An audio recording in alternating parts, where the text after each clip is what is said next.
All right, we're starting. What's up, 2K crew? Yes, it is Your Eyes Do Not Deceive You. It is Ryan Turbo Jackson, and first of all, I want to apologize for not having a show last week, but the sickness ran through my house and kind of took us all down. You know, perfect time for the holidays. But on the other hand, I do have Mr. 2K's on the phone. What's going on, brother? What up? Man, you have to be living on cloud 9. Cloud 9. Yeah. Not only did I get the text that you got a very nice deer, but on Saturday, I mean, brother, this is what you've been waiting for years. Yeah. It was it was awesome. I watched the game pretty much by myself. I just kind of like in my own little room watching the game. I didn't want any distractions, nothing.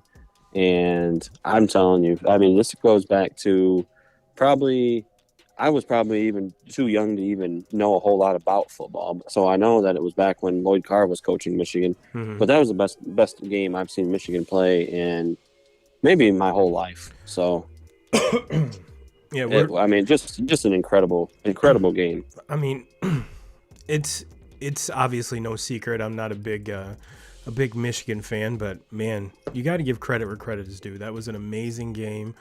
We're definitely going to spend most of our time this show talking about that, but we do have a quick comment here from Jeffrey Burton. It says, I didn't expect Michigan to be as dominant as they were.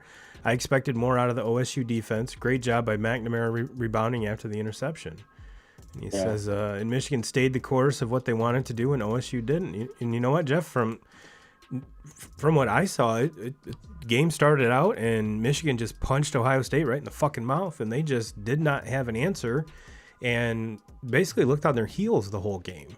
And it seemed like whenever they started to get something going, there's a huge sack. That just threw everything right off balance, and they're right back to where they were. So, no, Jeff, you're 100% right, brother. 100% right. You knew as the game was going on that Ohio State was going to put points up. They're going to score points. They're going to score points against everybody. That's just they are the best offense They have the best skill position players of anybody in all college football. They're going to score points. But Michigan had an answer for every single, score that they had. Michigan answered. And, for a lot of the season, being Michigan fans, we've watched this team settle for field goals way too often. I mean, settling for field goals is what lost the Michigan State game, in my opinion. And that was not the answer yesterday. Yesterday, they scored touchdowns every single time they went down into the red zone. So, that's the difference maker to me is, every single time that they move the ball down the field, they score touchdowns. And the offensive line, the blocking there, I mean, they dominated Ohio State in every facet of the game. Not only just the offensive line, but the perimeter blocking on the outside with the receivers and the tight ends, the running back. I mean, Haskins, that guy, I don't know how he's not being even in the talk, or maybe he is now, or maybe he will be now on Monday. But he's got to be in the conversation of the Heisman Trophy winner this year. I mean, going back to the Michigan State game when Walker scored his 5 touchdowns against Michigan. Everybody was saying, well, he ought to lock up the Heisman there with 5 touchdowns in the big rivalry game. Well, Haskins has 5 touchdowns yesterday in the game, and I don't give a shit who you are. That's the biggest rivalry in all of college football. Nobody gives a fuck outside of the state of Michigan about the rivalry between Michigan and Michigan State. Michigan and Ohio State is the rivalry of all of college football. Oh, yeah. I mean, it's – and what's shocking to me is, you are right. It is one of the most heated rivalries still in college sports, period, let alone basketball, football. Doesn't matter.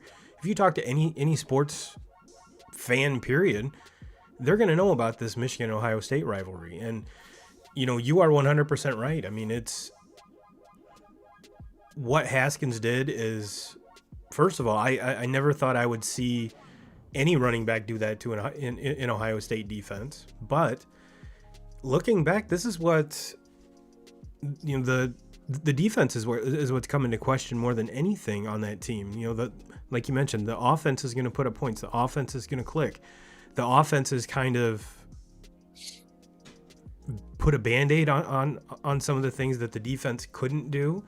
And that defense was just overly exposed, kind of reminiscent to what Ohio State's done to Michigan in the past, and at least these last couple years, where we saw those constant crossing patterns, which just torched that Michigan defense. It was kind of like the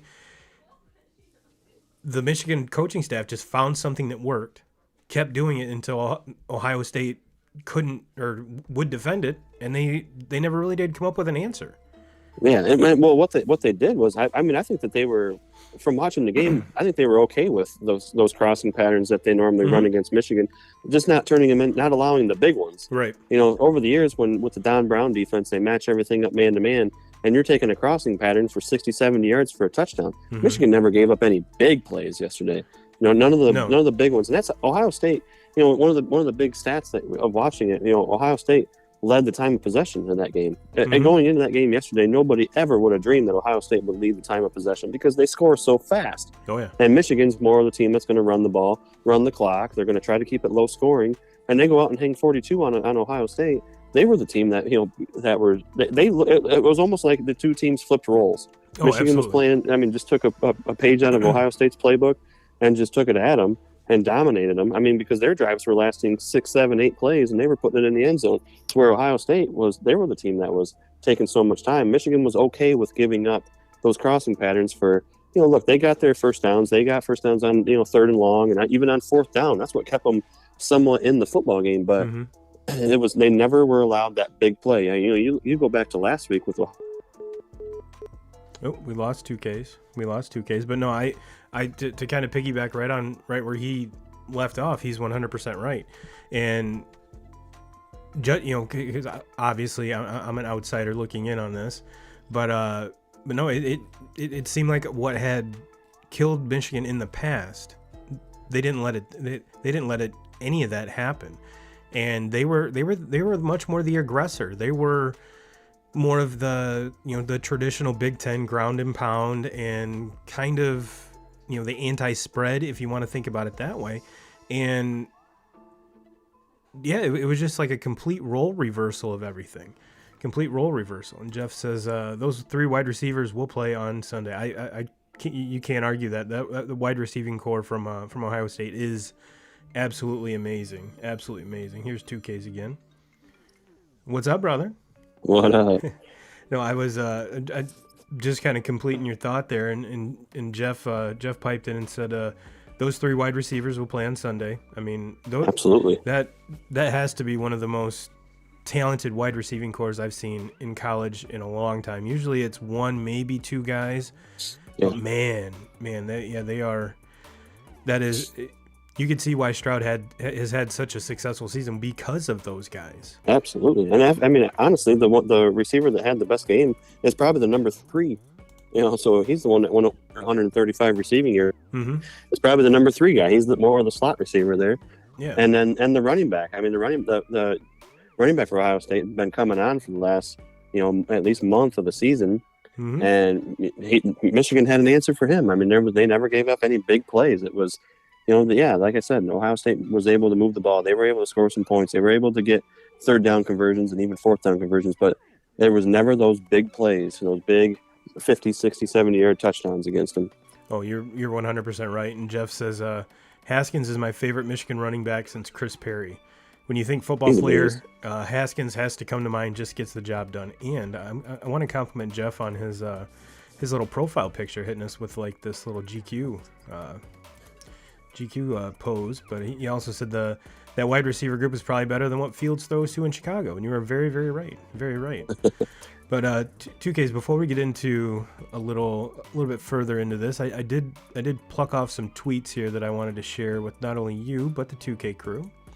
And this one is from FanDuel, at FanDuel.com. It's kind of a little checklist, and it has 4 pictures at the bottom. It says Michigan's Field Storm, check. 4 overtime Iron Bowl, check. Bedlammed, check. Coach O's farewell, check. An unreal Saturday in college football. It really was, and that Michigan game just set the table for all of that. So it was quite the Saturday, and then my Irish took care of their business, which is what they should have done. So I was very content with that as well. And here's another one from Nick Bumgardner. Harbaugh asked if he has thoughts on the trash talking from Ohio State, notably in recent years. Some people were born on third and think they hit a triple. Oh my, Harbaugh is back, and he's 100% right. He's 100% right. And the last one here is from Isaac, at World of Isaac. It says the best part about this weekend, I don't need to watch the Lions ruin it tomorrow. So there is that. But yeah, I found those when I was cruising around Twitter the other day, and figured yesterday, figured I'd throw them out there. Well, 2Ks, let's jump into some stats of the game here. I know we're not a huge stat show. But you had mentioned, the time of possession and things like that. So let's kind of do a little deep dive on it. C.J. Stroud goes 34, 49, 394 and 2 touchdowns, no picks. I mean, that they definitely, Henderson did have 17 carries for 74 yards and a touchdown. Let me get to the receivers here. What is it? Smith and Jegway, was that his name? Yep. Had 11 catches, 127 yards. Wilson 10 catches, 119. Probably the most talented one out of all of them is Olave, 7 catches for 88 yards. And then Henderson out of the backfield, 5 catches for 54 yards. And then you flip the script here. McNamara goes 13 for 19, 159 and a pick. McCarthy just has the one attempt for 31 yards.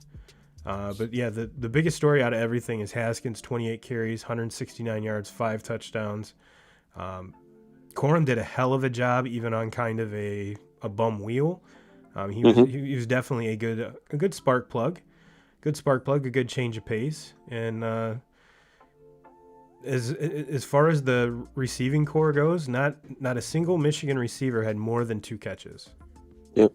Wilson had 2 for 55. Johnson had 2 for 48, and so on and so on. So yeah, it was definitely a ground and pound. We're going to basically bend you to our will, and that's exactly what Harbaugh in this Michigan offense did. I mean, the final score is not really indicative on how dominant this team was. 42-27. It didn't seem like at times it did seem like Ohio State was in this game, but it really didn't. I mean, there was multiple times where they were within 2 scores, but it seemed like they were just starting to get rolling. And like I said, there would be a sack. There'd be, a major incompletion where, Stroud needed to hit his guy and just couldn't do it. And it definitely wasn't a bend but not break defense. I mean, this was pretty dominant, bro. I mean, this was, you hit the nail right on the head. This is the most dominant Michigan win, period, that I've seen in years, let alone on the biggest stage where Harbaugh has had some of his worst experiences. I kind of jokingly set a text to our group chat. It's like, well, you know what? Kudos to Michigan. Now we can finally put that, haven't beat Ohio State thing to bed. You pretty much have your coach for life now. So, I mean, I did say it kind of tongue in cheek, but this has got to give him a lot of credit. This has got to give him a lot of just a lot more moxie. I mean, it's in a quote unquote rivalry that's been so one-sided here in the last handful of years. This has got to feel good. This has got to feel good. And for all those folks that are just downing Jim Harbaugh for basically talking shit, when you put up something like that, you deserve to talk shit. So talk away. You have been on the wrong end of this for, this is the 7th time he's played him and been on the wrong end every single time but this one. The floor is yours, my friend. Do whatever you want to do. You deserved it. This wasn't in what I was hoping would play out did play out, because it didn't come down to one fluke play. It didn't come down to a call that could have went either way. This was a fucking bloodbath is what it was. This was a beatdown. Was a beatdown. So no one can take anything from Harbaugh away from this, period. Now, had it been, kind of when Michigan has been on some of the wrong ends of this, like the JT Barrett spot or the complete utter, some of the Michigan fans, the past couple of years, the officiating, the officials won the game, not Ohio State. You can't say this about this game. I mean, this was done basically from that first drive. Like, bam, here we go. This is not only our game, but this is in our house, and this is the way it's going to go, and we're going to show you how it's going to go. Yeah, and I thought the officiating in the game was basically they just let them play. They didn't really call much. There wasn't like there was any, crazy pass interference calls, holding calls, nothing. The only penalty I can really remember are all the false start penalties at Ohio State. I mean, Ohio State shot themselves in the foot. A little bit of that is obviously the offense or the home field with the crowd going nuts there. That causes some of those false start. That and the two badass fucking pass rushers that are just dominating the line of scrimmage. Absolutely, yes. I mean, that's got to be, and Jeff says that being born on third quote was for Ryan Day walking into an NFL quality college football team. 100%. Yeah, absolutely. 100%. I mean, everybody was asking the question last night was what Harbaugh said a knock on Day? Fuck yeah, it was. Yeah. He was basically given the keys to a Ferrari. He walked into a situation where Urban Meyer had set him up, and there was no way that you could fuck that up. Now we're going to see what Ryan Day is capable of. What can Ryan Day do? He's still recruiting. He's in top end talent, but I mean, is it going to last? Are they going to remain on top? I don't. It's as far as the coaching on the Michigan side was a lot better than the Ohio State side.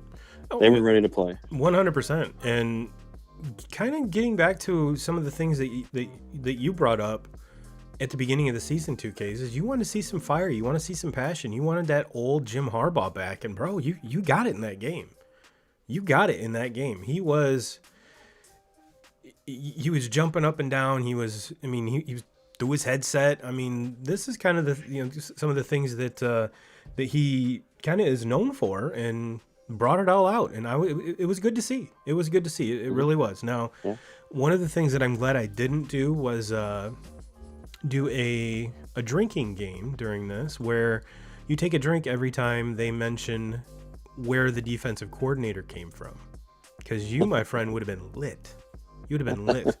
they they made it very apparent that that he came from Baltimore, from his brother's staff. And yeah, that's a really cool story. Did we need to hear about it probably 15, 18 times? Probably not. Probably not. Mm-hmm. But again, he there was going back to the last couple years, that the Michigan faithful was wanting Don Brown out, wanting a replacement, wanting something different. And this defense that played yesterday is better than any Don Brown defense that he ever had at Michigan. Oh yeah, I mean, and look, you go back to and just for instance, go back to the 2016 season. That was Michigan's maybe the best defense that Harbaugh's ever had. Mm-hmm. I mean, that defense dominated. They should have won that football game. And Don Brown's early years at Michigan, he was great. I mean, he always had one of the best defenses year in, year out. But he never was. See, teams learned how to prepare for him and he was never willing to change anything up. He just kept on rolling out with the same style defense. They were going to match up. They were going to play man-to-man defense, and that was what they were going to do. And they were not, when you line up against a team as athletic and as good as Ohio State, you weren't going to be able to match up with them. You have to change things up. Oh, we lost 2Ks again. But no, he is 100% right. And regardless, this team it's hitting its stride right when it should. Here he is. What's up, man? What's up? Man, I feel like my service is like AJ Hawk when you're watching watching the Pat McAfee show. Yeah. I just keep on lagging out every single time. I don't understand it. Well, it's the internet that you have. Yeah. And don't know who the hell the splicer was for this, but jeez. Fucking prick. Well, 2Ks, let's take a look at the AP rank, because there obviously is some shakeup. And now, 2K crew, keep in mind, this is not the college football ranking that comes out on Tuesday, but Georgia obviously remains number 1. Michigan slides from 6 to number 2. Cincinnati goes up from 4 to number 3. Bama slides down from 3 to 4. Oklahoma State jumps from 7 to 5. Notre Dame slides from 5 to 6, and Ohio State drops from 2 to 7. And Ole Miss, Baylor, Oregon, Michigan State, BYU, Oklahoma, Utah, and Iowa. And we're going to see Iowa against this Michigan squad here next weekend in Indianapolis for the Big 10 title game. And I don't know how I feel about that, 2Ks. I mean, pretty much it was Wisconsin needed to beat Minnesota. If they beat Minnesota, get a berth. And what was kind of cool is Fox had both those games, the Michigan, then the Wisconsin game, right back to back. So if you were a Big Ten fan, you didn't even have to change the channel to figure out who's going to be playing in the Big Ten title game. So, but yeah, Wisconsin stepped on their dick. I mean, this was their game, and that team had been rolling, had 7 straight, and PJ Fleck's crew rode the boat on their ass, and so we get to see Iowa v. Michigan next week. And just to give you a heads up, 2Ks, do you have any idea what the opening line is for that? Look right now. Michigan is giving 10.5. 10.5? Yep. 10.5, and over-under set at 43.5. So I actually think that line is pretty legit. That's pretty much where it should be. Gonna give you some idea here. Georgia, Alabama. Georgia opens up as a 6.5 point favorite. What's some other ones? Pitt, Wake Forest. Pitt opens up as a 2.5 point favorite. And ironically enough, they have all of those. Yeah, I don't. Yeah, kind of cruising FanDuel here. It looks like the team that they have is slated as the home team on each one of these. Nope, there is one that's different. Are basically we got Baylor at Oklahoma State. Oklahoma State's opening is a 4.5 point favorite. But a lot of, aside from the Pitt Wake Forest, a lot of lines, the under overs are very low, like high 40s, low 50s. There are some that are quite a bit higher, but yeah, Baylor Oklahoma State, the over under is 46.5. I hammer that over. And I probably hammer the over on the Michigan Iowa game, 43.5. What do you think? Yeah, I probably, I don't know. That one's tough. That one's tough because you got to think that Iowa's game plan in that is going to be, just to muck it up. They're going to try to muck it up, run the football, hold on to the football, and not allow Michigan's offense to be out there for very long. And because Iowa's defense is top notch. I mean, we know what kind of defense they have. They're going to be able to, they're a better defense than Ohio State's going to be. So I don't know if Michigan's going to be able to just run it right down their throat like they did this past week. So they're going to have to be able to, throw the ball and make plays. Receivers are going to have to make some plays, but not too much. Don't go away from your bread and butter. Don't go away from being able to run the football. But I just see Iowa's not the offense that Ohio State is. They're not going to throw the ball all over the place and score a lot of points. But so I don't know. That one is kind of tough to me. I would probably lean towards the over because that's not a whole lot of points. No. But even if it's a 24-24 game, that's 48 points. Yeah, I mean, I hope it hits the over, because if it hits the over, I have to believe Michigan's winning that game and winning that game fairly easily. Yeah, if that under does hit, that is, I mean, you hit the nail right on the head. That is exactly where Iowa wants that game. Your 17-10, 17-14, 14-13 style game. That's where they want that. That's where they want that. Yeah, there is no way that Iowa offense can keep up in a track meet with Michigan's offense. But getting back to the Iowa defense, that's the reason, pretty much the reason they're in this game, is their defense is probably the best on that west side. So it's definitely going to be definitely a strength against strength. Michigan's offense against their defense, and then Michigan's defense is better than Iowa's. So where is Iowa going to get points from? That's going to be the key. That's going to be the key. All right. Let me do this real quick, 2Ks. Let me grab the Michigan State line here. And we had the battle of the 10-year extensions. James Franklin against Mel Tucker. There we go. And no, that's not the one I want either. There it is. All right. Michigan State comes away with a 30-27 win. This one here, even though Clifford for Penn State he went 23-34, 313, 3 touchdowns. This Penn State to me is one of the, I don't know, it's like, who the fuck is this team? They started out great. Yes, they go into that Iowa game both undefeated. Their quarterback goes down. Is it just injuries that caught up with this team? And it just seems to me that like this team should be a lot better than a 7-5 team. Or am I just way off base on this? No, I agree with you. And I mean, you start talking about defenses in the Big Ten. This might be the most talented defense of not only the Big Ten, but really anybody in the country. Yeah. Great defense. But yeah, I think injuries played a huge factor in it. Offensively, they never were really able to get it going. You go back to it was quite a while ago when they lost that. There were so many in that game for them to win that one, and they never could seem like the offense just never could make anything happen. Yeah. And then Ohio State beats them, Michigan beats them.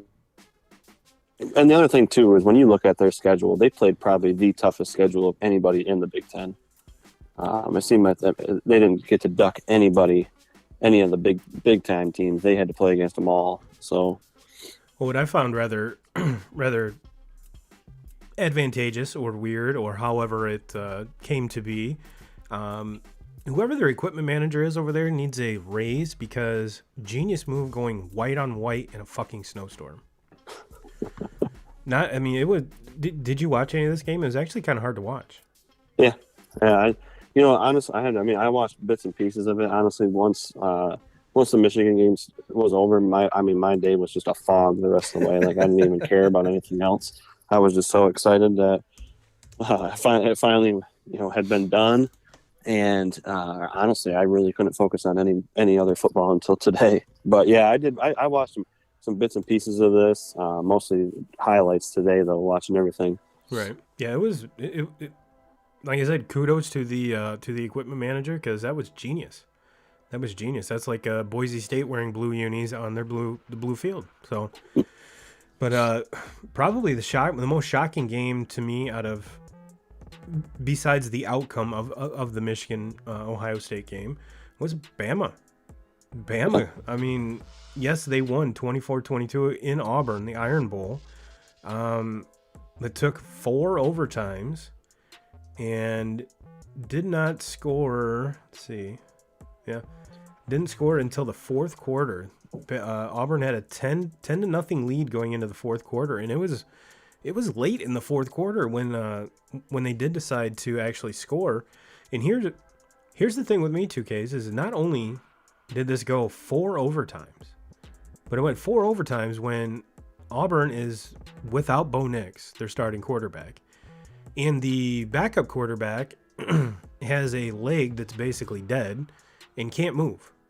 Yet he's, especially the overtimes and the, obviously we learned after the third overtime, it's just the 2-point play. But they were having him roll out. They were doing all, I mean, this kid, he let's see what his stats were here. TJ Finley is the kid's name. He went 17-26, 137 yards, 2 touchdowns, and a pick.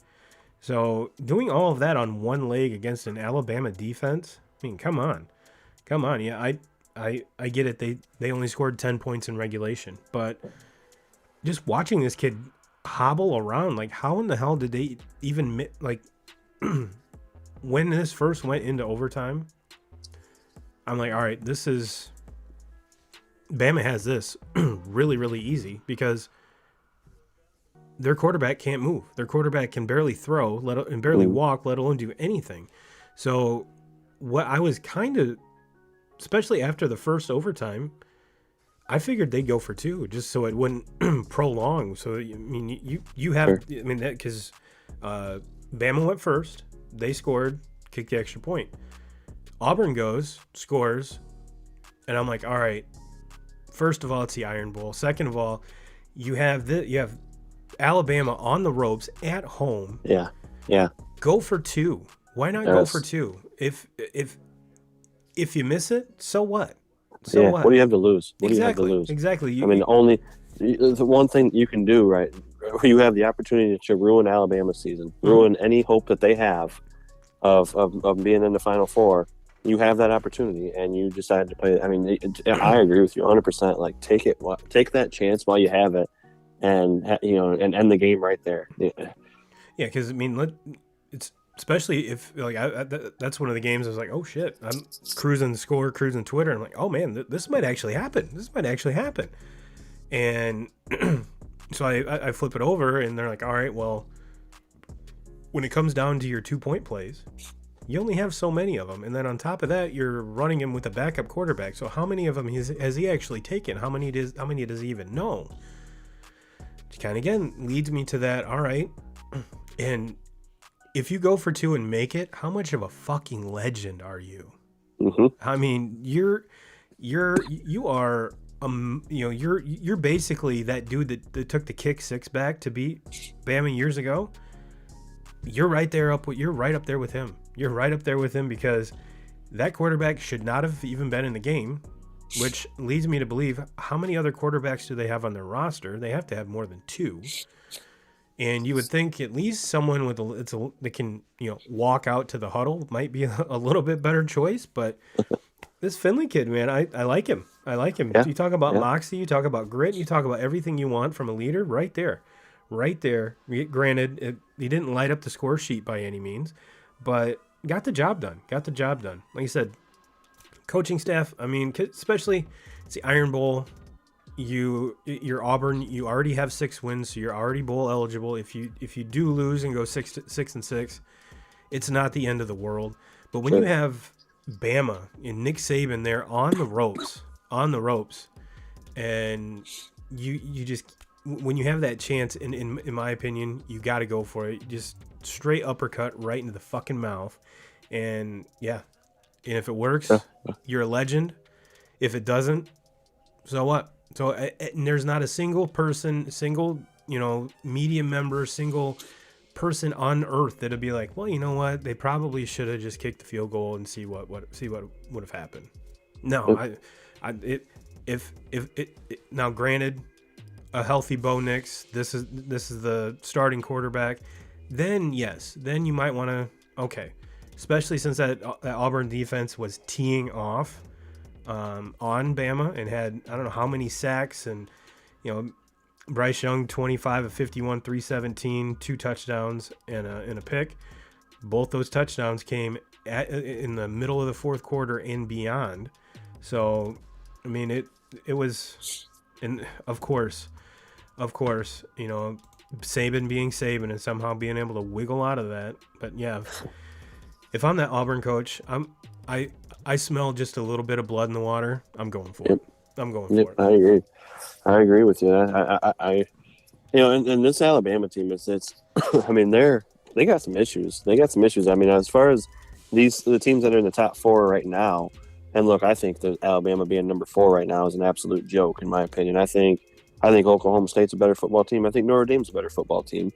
I think Ohio State, with 2 losses at this point, is a better football team than Alabama. Mm-hmm. I would even go as far to say that I think Michigan State, with 2 losses in the Big 10, is a better team than Alabama right now, from what I have seen. 2K is giving some love to Michigan State. What? I do not. There's nothing I like about this Alabama team. I think that they haven't really showed me anything. It's not like they've blown anybody away. I think Georgia's going to just fucking kick their ass next week, and I hope that they do. I hope Georgia just blows them out. I do too. And gives Alabama no chance at all, because if Alabama slides into this as a 4 seed, into this playoff, I'm going to be beside myself, because they're not very good. They have and I think they were just flat out exposed last night. Yeah, they were able to get out of that game with a win, but they were exposed. Offensive line is not what it has been. No. There's no protection there. Young was just getting. I mean, he was getting hammered. I mean, he wasn't even really given a chance a whole lot of the time. No. In that game, and defensively, they're not as good as what they've been. This is not the very, very. I've watched them. Even going back 2 weeks ago to the Arkansas game, I thought they were sloppy then. Oh yeah. And they kind of escaped out of that one with a win. And teams all year long. Now Florida. I mean, Florida was awful this year. Yeah. And they weren't able to. I mean, it wasn't like they ran away from them. I mean, really, when you look at their whole schedule, teams, they didn't just run away like you're used to, where normally you look and you see Alabama beats whoever by 30, 40 points. They weren't doing that all season long. It's just I think this team is number 4 strictly for their Alabama. That's the only reason why I could see them there, because I truly believe that there are 10, 12 teams better in the nation right now than they are. Maybe I'm going too far with that. Maybe it's my pure hatred of Alabama, but I truly believe that. Well, to kind of put a cherry on your point here, 2Ks, with the AP poll, Georgia leads with 1,550 points. Can't remember. I'm pretty sure the points are based on who you pick as number 1, number 2, and so on. Michigan is 1449, Cincinnati 1422, Bama's 1388, and then Oklahoma State's 1291, Notre Dame 1264, Ohio State 1147. So there's as far as the voting points are concerned, there is a pretty big dip between like a Georgia and a Bama. but I think too that when it comes to talent on the field, there's a big talent gap between Georgia and even Michigan, Cincinnati, Alabama, and in a lot of these teams. And right now, Michigan is the most deserving number 2 team out of anyone there. But I still think that Georgia, even if they do meet in the national title game, first of all, hammer the under, because you have probably the 2 best defenses in the country right now. And who knows which quarterback is going to play for Georgia? Is it going to be our boy Stetson or I think it's JT Daniels, the other one? So it would probably be the most interesting game out of any of these games that I could even think of. What do you think? Yeah, I mean, I have to agree. Georgia you have to go all the way back to week 1 in the Clemson game. Was really the only team, and I mean, Clemson, as bad as they were this year, it's hard that I'm saying that. Can you believe they only had 3? Clemson only has 3 losses. Yeah, it seems like they had like 9.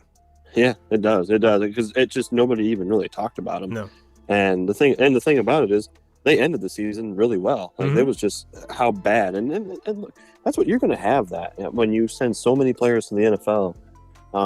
It's hard to stay on the top.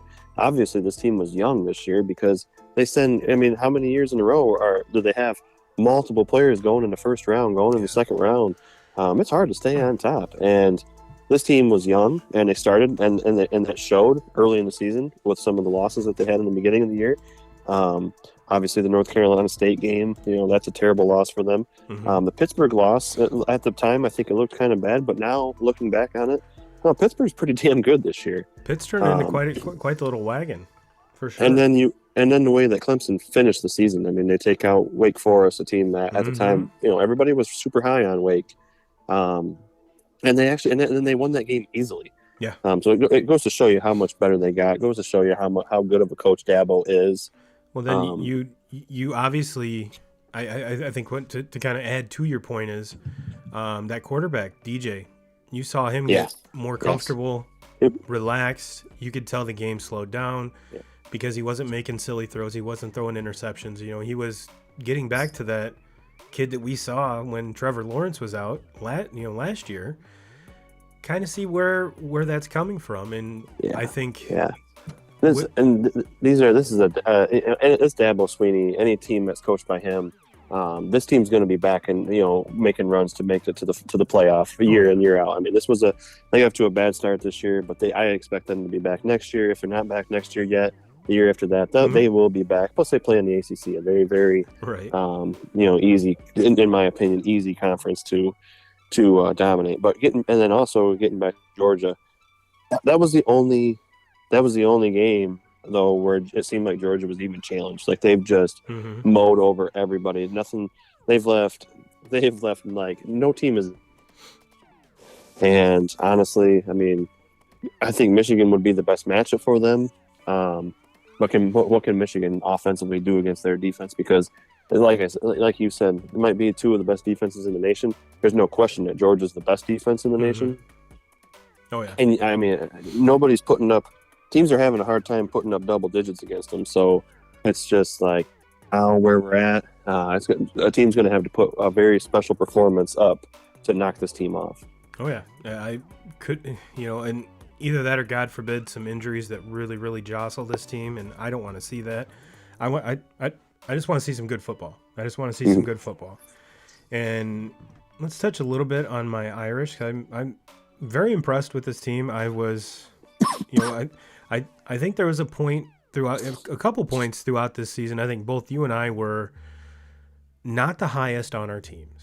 They were winning, but we weren't extremely confident. But for a quote unquote rebuilding year for all of the talent Notre Dame sent to the NFL last year, ending up 11-1. Maybe that's probably why you and I are podcasters and not coaches, because Brian Kelly actually knew what he was doing with Jack Cohen, and I mean I saw a tweet yesterday that said Jack Cohen started or ended the season like he started. because the stat lines were very, very similar. He goes 26, 35, 345, 2 touchdowns and a pick. And where this team started out and where they ended, I'm very impressed. They are very young. So even if I will be the first one to say if Notre Dame makes it in the top 4, there has been some chaos above them. Do they deserve to be in there? No. If they get if they get in, do I think they could hang more than some of the previous teams that have gotten in? Yes. Just because there's only the one dominant team right now. If years past where there's been the Clemsons, the Ohio, the Ohio State teams, teams of the past, obviously the Alabamas, where they are head and neck above the other 8 teams that are behind them. Yeah, there's a reason why Notre Dame's been blown out in those games. But do I think they deserve to be in? No. Specifically, which we'll get to our picks here in a second, 2Ks. But a Cincinnati team still sitting there undefeated. Have they played as hard of a schedule as Notre Dame? No. But they do have the one game that Notre Dame doesn't, and it's a victory over one another. Yeah. So, and that's the, that's the tough thing is because I've thought about this all day. When you start thinking about, who are our Final Four, and obviously it's impossible to make that call right now without the games next week. But sure, man, as far as football being played in down the stretch here, these last 3 or 4 weeks, it's hard. It's really hard for me to say that Notre Dame's not a top 4 team when you start talking about what they've done down the stretch. Now, obviously, it kills them not playing next week. That absolutely kills them. And in my opinion, any chance that they have of getting in, unless, like you said, there's chaos above them. But man, to me, in my opinion, and I get it, Cincinnati's undefeated, and Cincinnati won the head-to-head matchup with Notre Dame. In my opinion, if those teams were to square off next week, Notre Dame wins that game. I think right now at the end of the season, they're the better football team. Yeah, they up until, let's see, I want to say it was 3.5 games. Notre Dame didn't allow a touchdown in 3.5 games. Yes, it was part of their schedule where it was the easier part, but you know what? Last week, I mean, they won 45-14. And this game wasn't. And the only reason that Stanford scored, a lot of the starters on the defense didn't play in the second half because there really wasn't any need for them. Need for them. So to me, that's huge. That's huge. But yeah, very impressed. Very impressed. I think both Michigan and Notre Dame have their quarterback of the future on the roster right now. And I think no matter what happens with Michigan going forward this season, I have a feeling that their run of being in the top 4 is just getting started. It's just getting started. Yeah. So with that being said, 2Ks, let's look ahead. Who are your top 4? Yeah. Well, number 1, obviously, I have Georgia. I think Georgia. I think they take care of business with Alabama next week. I think they beat them. I think. Look, this is a Nick Saban Alabama team. You know they're going to be ready to play. As sloppy as they've been, they're going to be ready to play, and they're probably going to give Georgia one of their better shots of the year. But I still think even Alabama's best, I think Georgia still beats them by 2 scores, and they stay at number 1. I think Michigan takes care of business with Iowa. They stay at number 2.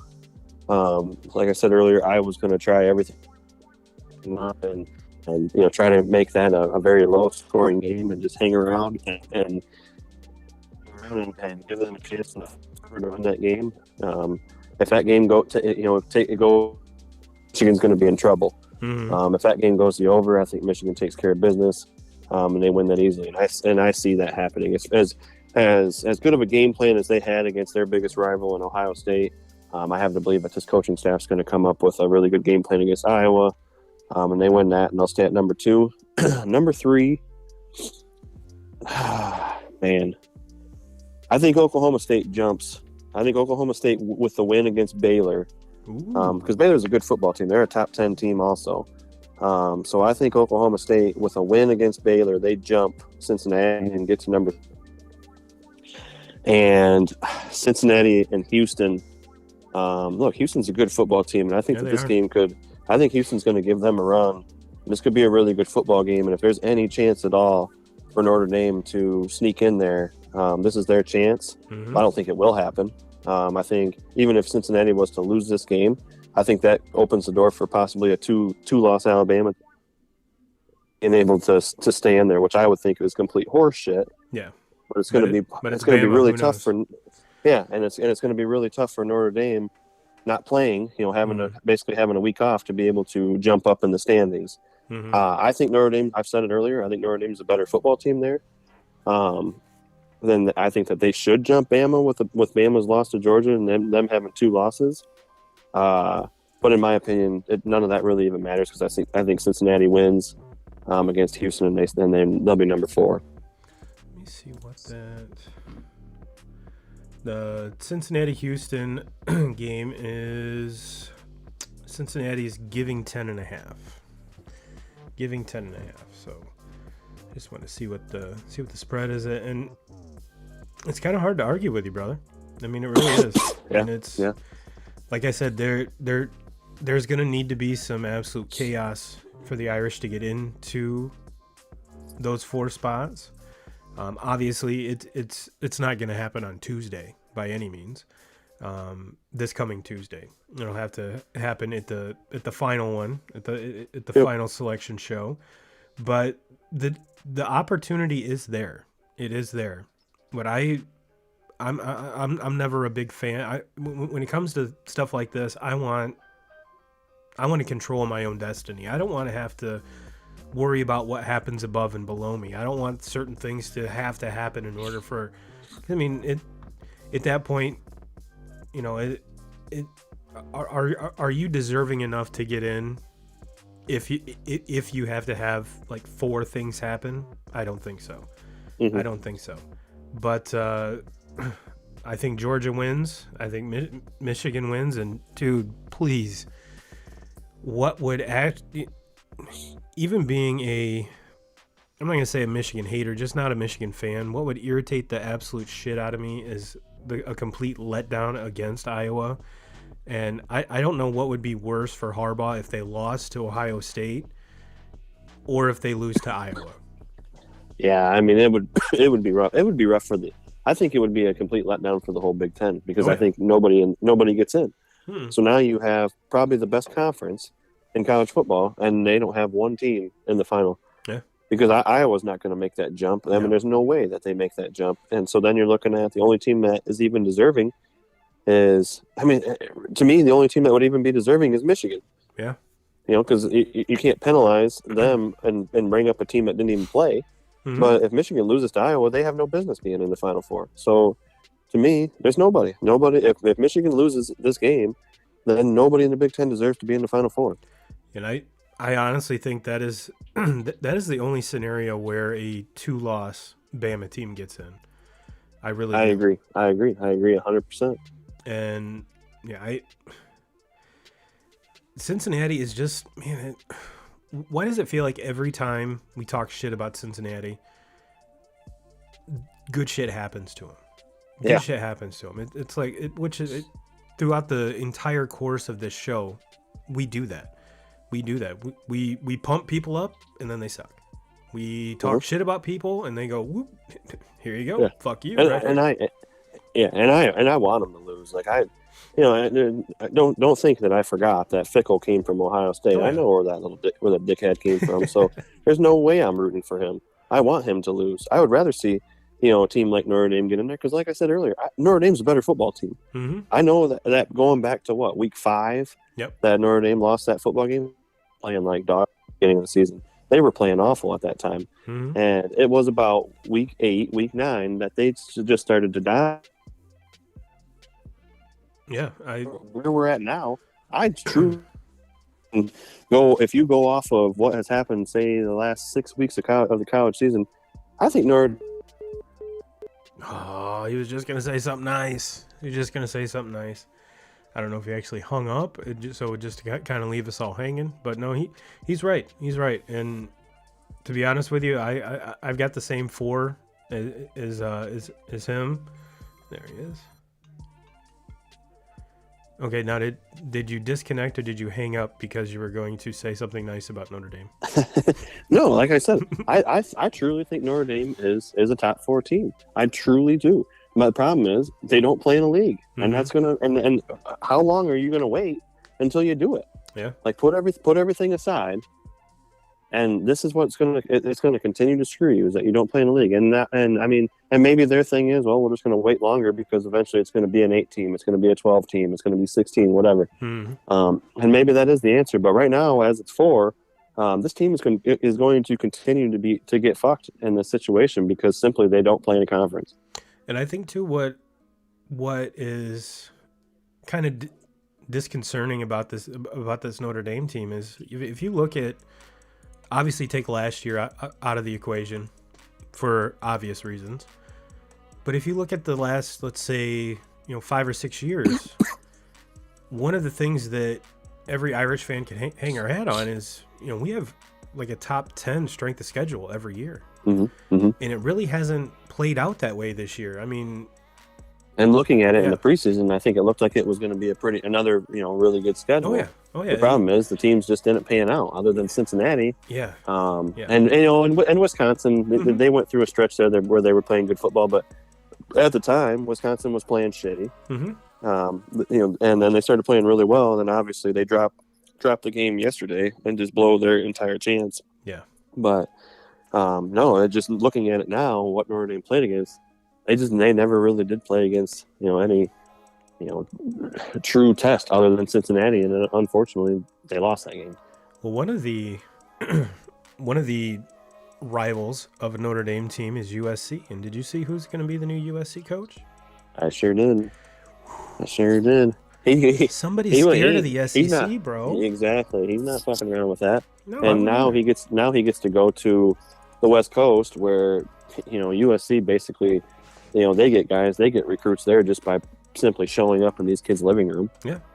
So he doesn't have to deal with the Alabamas and the Texas and the LSUs and everybody in the SEC recruiting his guys. Now he's going to be battling it out with Oregon, Washington, Stanford. I'll take Lincoln Riley in that one over there at USC. I think it's it's best case scenario for USC, and I think it's best case scenario for him. Yeah, and this is something that you and I talked about once this news went. Like Texas and Oklahoma were looking at going into the SEC, and it's like, why would you? Yeah. Why would you? Yeah. You're off in your little. I mean, you're in your hub. Why would you want to go fuck around in their neck of the woods where, I don't know, they actually play defense? And I think we're going to see USC is going to be back to Pete Carroll caliber days. I truly do. I truly think that the time's coming for them, because I think Lincoln Riley is a great coach. Oh yeah. See if he can figure it out defensively a little bit, because they've always kind of struggled there. But he's going to bring in top end talent, and now he's going to be recruiting. Obviously this was a great being there in Oklahoma, but now he's going to be recruiting the state of California, which is just as good and doesn't have near the competition. No, I 100% agree. 100% agree. And like I said, I mean, Texas hires Sark.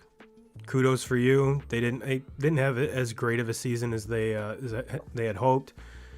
Lincoln Riley does Lincoln Riley things. Oklahoma, the whole quarterback thing. Shit didn't pan out, but you look at his resume. He obviously knows how to coach his quarterbacks. That's for sure. And when you're going into a California state where, if you look at USC's been down, UCLA's been down for a long time. There really isn't anyone trying to keep. Well, I'm sure USC and UCLA are trying to keep these kids in state, but why would they when your program is garbage? Now, what was kind of the interesting rumor before all of this was obviously the season over in Seattle with the Seahawks isn't going quite as well as they had hoped. And there was rumors that Pete Carroll's going to be, it's easier to let go of Pete than it is Russell Wilson. Would Pete go back to USC and try to reestablish what he had there? And I think that would be a really cool storyline. But I think if you're an SC fan, you're happy with this hire. You're extremely happy with this hire. And Pete's old. I mean, I don't mean to be negative here, but he's an old man. I mean, I would say, and I don't know this for sure, but I would say he's probably the oldest coach in the NFL. He is indeed. So that one time ago that he was doing his thing at USC, and there's a lot more work that goes into it as a college coach as far as the recruiting and the traveling, and I don't see that happening. I honestly think that he's a lot closer to his retirement days, and and look, and he did his thing at USC, and I can't imagine that very many people would be waiting with open arms to bring him back. Like, obviously he won there, but when shit got a little shaky, and he left USC high and dry when when they had nothing, and they haven't been able to get out of that hole since he did that. No, that whole Reggie Bush, that whole class, that whole era. Excuse me, Pete was the first one to say, "All right, peace out. I'm washing my hands of this. I'm done. I'm done." But would it have been a cool story? Yes. But Jeff says Georgia's in regardless if they lose to Bama. So if Bama wins, then what does it look like? Bama would have to slide into that number 4 spot. Sure. Yeah, because I don't think Georgia, even with Georgia losing to Bama, I don't think, and I 100% agree. Georgia's no way. Georgia's the only team that right now can say, no, regardless of what happens next week, they're in. I 100% agree with that, and I feel very strongly that that's how it could be. Like I would lean towards. No way I could send Georgia out of the Final Four for losing to a Bama team. No. That being said, I think Cincinnati's the team that's out. Yep. It would be the team that regardless of what happens, they're out. Unless obviously there's a Oklahoma State loss or a Michigan loss. They would be the team that's out. And then how you would shake that up, if Michigan was to win, I think they go to number 1. I think you're probably looking at Oklahoma State takes care of business and they win, move up 2, and then you're looking at Georgia 3 and Bama 4, or flip flop that. I mean, to me, I would hope that Bama would play. If, in that scenario, I would want Bama to be the 4 seed. Michigan bumping up to 1 there. I would much rather play against Bama than have to play against Georgia. Oh yeah. And I've said this 100 times. Who's 1 and who's 4 matters because they play each other. Who's 2 and who's 3 really doesn't matter because you're going to play each other regardless. It's just what color uniforms you're going to wear. So that would be chaos and it would be fun. But yeah, there's no way Georgia drops out of the top 4. Cincinnati would be the first one on the outside looking in. Yep. I 100% agree. But there's so many ifs, that's my theory on how it would work out if Michigan was to take, and that all depends on Michigan has to take care of business against Iowa, and Oklahoma State has to take care of business against Baylor. And Baylor's a hell of a football team, and Iowa's a hell of a football team. And if those 2 teams were to win one of those games, would not shock me at all. Nope. It's definitely going to be fun to watch. I did see that Michigan plays at 7:00, so which always is it something to? Is it like the routine or ritual, or trying to think of the right word to look for here? Why Michigan and Ohio State always play at noon? It's just because there wasn't. Yeah, that's the tradition. That's the word I was looking for. Yeah. You look at the rivalry that they've had. I mean, this goes back to Schembechler, Woody days. This game has always been played at noon. How much better would it be at prime time, though? Always will be. That would be crazy. Look, I feel the same way. I've always said that. Let's stop with the old traditionalists and this style of game and let this game go off at Yeah, at under the night or lights. something. And Under the absolutely, lights, man. yes, I agree. But then on the other hand, you would, especially if you are anticipating it a lot, you have to wait till 7:30. You get it right at noon. You get it right at noon. Uh-huh. But I do have to admit though that was pretty damn cool yesterday with, the snow and basically being a whiteout for about the entire first half of that game. That was a pretty cool game to watch. And then things started to dry up a little bit in the second half, and then you go into the fourth quarter and down the stretch of the game, snow started to come back again, and it was just a cool all around cool day. Probably the loudest that I've seen the big house. Did I see right? There was 111,000 people in that stadium. Yeah, and they just, damn, we fucking deserved it. I mean, those players deserved it. Jim Harbaugh deserved it. Like I said, all of us fans deserve it. Like, oh yeah, damn, it has been rough. It has been a rough few years. Well, if you think about the entire sports landscape of Michigan, the state needed it. Yeah, and look, and you go back. The professional teams, the professional teams suck. So as a state combined, we needed something just to grab onto, to have a little bit of, thank God, we do still matter. We do still are relevant, and because the Pistons are the Pistons, the Red Wings are the Red Wings.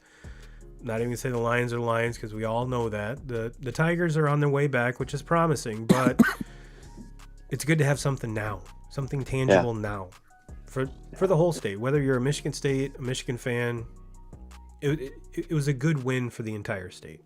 Yeah, and I mean, and like this is when you go back to the last time that Michigan won. I should know this as a Michigan fan, but honestly, I fucking have just almost given up until now. But I would say, what is it, 10 years, 11 years since the last time Michigan won 2011. So last time they won that game, that was not even an Ohio State team. Like, they suck. Jim Tressel, he kind of ironic. He writes a book about integrity, and then, he pulls all his shenanigans there at Ohio State. He's out the door. And now you got Luke Fickell taking over as the head coach that year. That team was terrible. They had, so much talent had taken off to the NFL, left early. That was not your typical Ohio State team, and Michigan rolls in there under fucking Brady Hoke. They win that game, kind of win that game pretty easily. But I'm not even for sure on this, but I'm if I remember right, I don't even know if Ohio State was even ranked. Like, that's how bad they were. So when you think about that win, like, yeah, obviously it's a good, and we beat Ohio State, yeah, but this one means a lot more. We, as a top, going into the game as a number 5 team, you're playing against a number 2 team, and people were saying that Ohio State was the only team that could even give a test to Georgia. And Michigan just completely punches them in the mouth, kicks their ass. That's the style of win that I wanted to see. I didn't want to see Michigan finally get their win against a mediocre Ohio State. Michigan went and beat a very, very good Ohio State team, a team that is going to end the season as probably a top. They might be the first team out, at worst the second team out of the Final Four. That's how good of a team they are. Well, to kind of answer your question, 2Ks, let's see here. The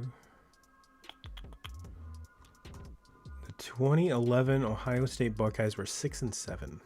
Yeah, there you go. So they weren't ranked. They sucked. And Fickell was the head coach there. Tressel left him high and dry.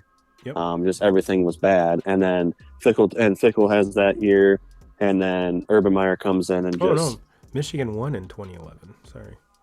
Yeah. Yeah. That was the last time Michigan won, was 2011. Yeah, because then that's when Urban Meyer come in right after that.